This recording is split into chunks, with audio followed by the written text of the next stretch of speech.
তোমার নামাজ কলমা ছাড়ার কারণ ভিন্ন। তুমি মনে করো আর কি তোমার মন চায় না, তুমি পারো না, তাই তুমি নামাজ পড়ো না। আসলে তোমার তাওহীদের সমস্যা। কোথায় সমস্যা? মানে আল্লাহ, মানে আল্লাহ কে?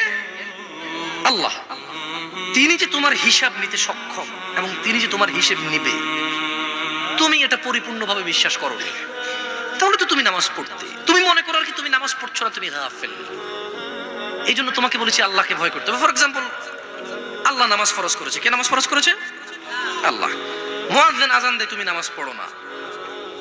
তুমি মনে করো তোমার দান সাদাকা তোমাকে উদ্ধার করবে? তোমাকে ভুল শিখিয়েছে।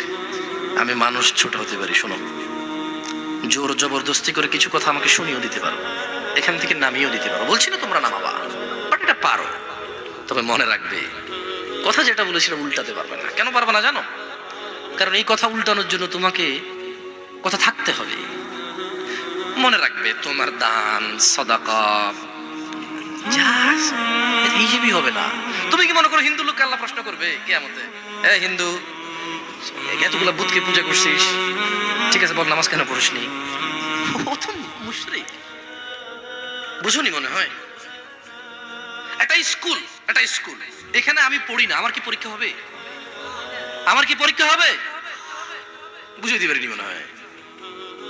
তো যে মুশরিক, তার নামাজ রোজা হজ যাকাতের হিসাব কিসের হিসাব? সে তো অলরেডি এমন অপরাধী যা ক্ষমাযোগ্য নয়, যা কি নয়, ক্ষমাযোগ্য নয়।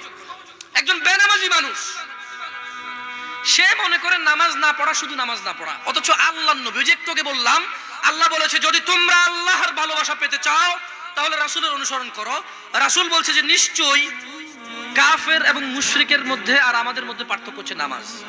তুমি মনে করো নামাজ না পড়া, ওই যে তুমি খুঁজে পাও না মুসলমান কিভাবে শিরিক করে। এই যে নামাজ না ছাড়লে শিরিক হয়।